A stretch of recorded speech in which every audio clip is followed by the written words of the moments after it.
राधा कृष्ण के चैनल पर आप सभी का मैं स्वागत करती हूँ। आप सभी को मेरा राधे राधे। आज मैं आप सभी लोगों को श्रीमद् भगवद गीता का 30वां अध्याय सुनाने जा रही हूँ। हरे कृष्णा कृष्णा कृष्णा हरे हरे, हरे रामा रामा रामा हरे हरे, हरे कृष्णा कृष्णा कृष्णा हरे हरे।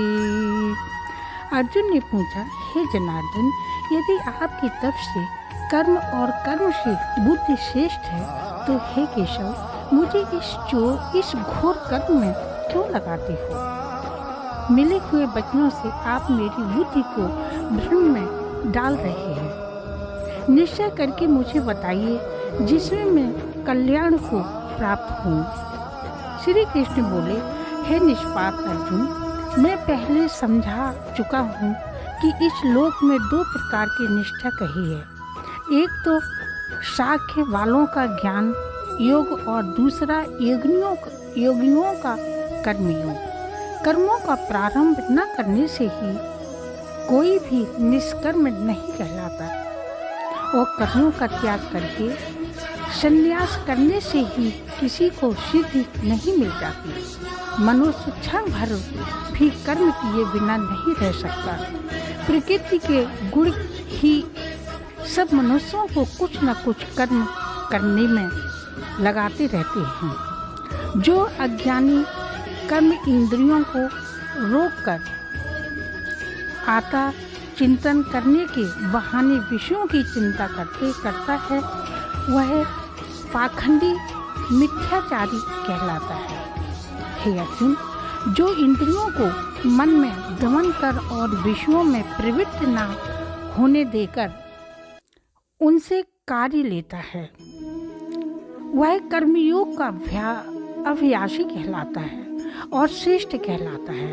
अपने धर्म के अनुसार नियमित कर्म करो, क्योंकि कर्म ना करने से कर्म का करना अच्छा है। बिना कर्म किए तुम्हारे शरीर का निर्वाह नहीं हो सकता। कौन्तेय, यज्ञ के निर्मित किए जाने वाले कर्मों को छोड़कर जितने कर्म हैं उनके करने से मनुष्य को वंदन होता है। अतएव तुम फल की इच्छा त्याग कर यज्ञ के लिए ही कर्म करो। सृष्टि के आरंभ काल में ब्रह्मा जी ने यज्ञ सहित प्रजा को उत्पन्न कर प्रजा से कहा था कि यज्ञादि कर्म करके ही तुम बुद्धि को प्राप्त होगे। यही सब कर्म तुम्हारे निर्मित कामधेनु होंगे। इस यज्ञ में तुम देवताओं को संतुष्ट करते रहो और यज्ञ देवता भी तुमको संतुष्ट करेंगे। इस प्रकार परस्पर बर्ताव करते हुए तुम और देवता कल्याण को प्राप्त हो जाओगे। यज्ञ आदि कर्मों से प्रसन्न होकर देवता तुमको इच्छित सुख की सामग्रियां देंगे, परंतु उनके दिए हुए दान का जो बिना उनके भोग लगाए ग्रहण करता है वह चोर है। पंच महायज्ञ करके जो शेष बचा हुआ भाग ग्रहण करते हैं वे सब पाप से मुक्त हो जाते हैं, और जो अपने निर्मित ही अन्न पकाते हैं वे पापी पाप को ही भक्षण करते हैं। अन्न से प्राणियों की उत्पत्ति होती है। अन्न मेघ से उत्पन्न होता है। मेघ यज्ञ द्वारा बरसते हैं। यज्ञ की उत्पत्ति कर्म और कर्म की उत्पत्ति वेद और वेद से ब्रह्म है।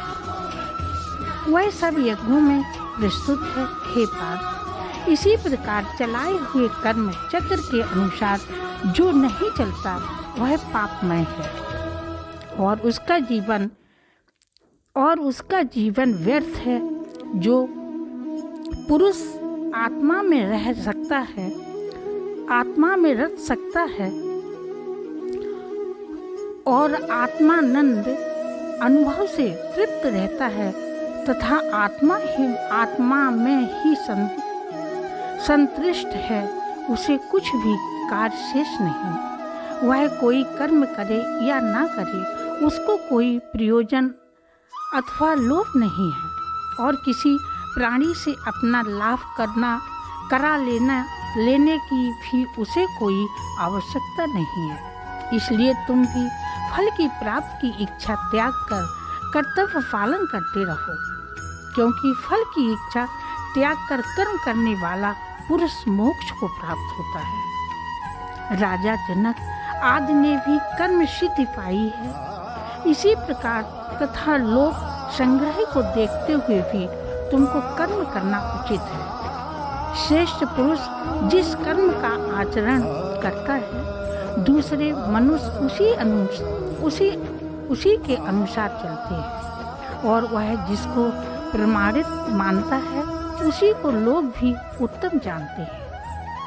हे पार्थ, तुमको 3 लोकों में कुछ भी कर्म शेष ना रहा और ना आप प्राप्त वस्तु प्राप्त करनी है, फिर भी मैं कर्म करता ही रहता हूँ। यदि हम भी आलस रहित होकर कर्मों को नहीं करेंगे तो मनुष्य का हर प्रकार से हमारे ही पथ का अनुकरण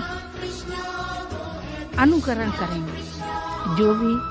जो मैं ही कर्म ना करूं तो सब लोग भी कर्म ना करने से नष्ट हो जाएंगे। इससे मैं ही वर्ण संकरों के उत्पन्न करने के हेतु बनकर प्रजा को नष्ट करने वाला समझा जाऊंगा। जिस प्रकार अज्ञानी फल की इच्छा करके कर्म करता है, वैसे ही फल की इच्छा ना करते हुए ज्ञानी को लोग शिक्षा की इच्छा करते हुए कर्म करना उचित है। कर्म में आसक्त अज्ञानियों की बुद्धि में ज्ञानी भेदभाव उत्पन्न न करे, परंतु आप स्वयं कर्म करते हुए उनसे भी प्रसन्नता पूर्वक कर्म करावे। हे अर्जुन, सब कर्म प्रकृति के गुणों से ही उत्पन्न होते हैं, परंतु जिनकी बुद्धि अहंकार से भ्रष्ट है, जैसे मूर्ख लोग समझते हैं कि हम कर्ता हैं, परंतु जो गुण और कर्ता के विभाग को सच्चा तत्व जानता है, वह ज्ञानी पुरुष यह समझकर इसमें आसक्त नहीं होता कि गुण का यह खेल आपस में हो रहा है। प्रकृति के गुणों में भूले हुए मनुष्य गुण और कर्मों से आसक्त होते हैं। उन अल्पज्ञ पुरुषों को ज्ञानी पुरुष कर्म योग से चलायमान न करें। हे अर्जुन, आध्यात्मिक बुद्धि से सब कर्मों को तुम मुझ में अर्पण करके कर्म फल की आशा ममता छोड़कर संग्राम करो। जो पुरुष श्रद्धा पूर्वक मेरे वचनों पर दोष दृष्टि न करके मेरे इस मत के अनुसार आचरण करते हैं, वे लोग कर्म बंधन से निश्चय मुक्त हो जाते हैं। और जो अज्ञानी इस मत पर दोष दृष्टि करते हुए इनको ग्रहण नहीं करते, वे संपूर्ण ज्ञान से रहित हैं। उनको नष्ट हुआ जानो। ज्ञानी पुरुष भी अपनी प्रकृति के अनुसार आचरण करता है। सब जीव मात्र अपने स्वभाव के अनुसार रहते हैं। वहाँ हट करने से क्या होगा? इंद्रियां और इंद्रियों के विषय में प्रीत और देश दोनों व्यवस्थित हैं। इन राग देशों के वश में नहीं होना चाहिए, क्योंकि ये मनुष्य के शत्रु हैं। अपना कठिन धर्म भी दूसरे के सहज धर्म से हितकर होता है। स्वधर्म में मरना भी कल्याणकारक है, परंतु अन्य धर्म भयानक है। अर्जुन बोले, हे श्री कृष्ण, पुरुष को पाप करने की इच्छा ना होते हुए भी कौन उसे पाप के मार्ग में प्रवृत्त करता है? श्री कृष्ण बोले, हे अर्जुन, रजोगुण से उत्पन्न होने वाला काम और क्रोध मनुष्य को पाप मार्ग में ले जाता है। इन्हें करके उत्पन्न इच्छा कभी तृप्त नहीं होती। ये महापापी और घोर शत्रु हैं। जैसे झिल्ली से गर्भ का बालक ढका रहता है, उसी प्रकार विषय की इच्छा से आत्मज्ञान ढका हुआ है। हे कुंती पुत्र, इस शत्रु काम को मार करके ज्ञानियों का ज्ञान आच्छादित हुआ है और सदा अग्नि की तरह दीप्त नहीं रहता। इंद्रियां, मन और बुद्धि इस काम के आश्रय स्थान है। इसके सहारे विषयेच्छा ज्ञान को आच्छादित करके जीव को मोहित कर लेता है। अतएव तुम सर्वप्रथम इंद्रियों को वश में करके ज्ञान और विज्ञान को नष्ट करने वाले इस काम को जीतो। कहते हैं कि इंद्रियां प्रबल हैं और इंद्रियों से भी प्रबल मन है। इस प्रकार जो बुद्धि से परे हैं, उस आत्मा को जानकर निश्चयात्मक बुद्धि द्वारा मन को निश्चय करके, हे महाबाहु, तुम उस दुर्जय शत्रु काम को जीत लो। श्रीमद् भागवत का 3रा अध्याय खत्म। हरे कृष्णा कृष्णा कृष्णा हरे हरे, हरे रामा राम राम हरे हरे, हरे कृष्णा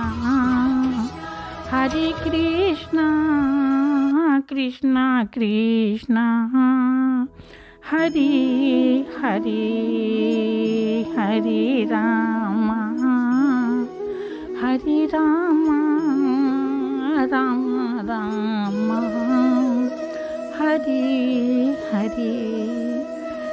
ये गीता का ज्ञान आप लोगों को अच्छा लगा तो आप लोग शेयर, सब्सक्राइब, लाइक जरूर करिएगा, जरूर शेयर करिएगा।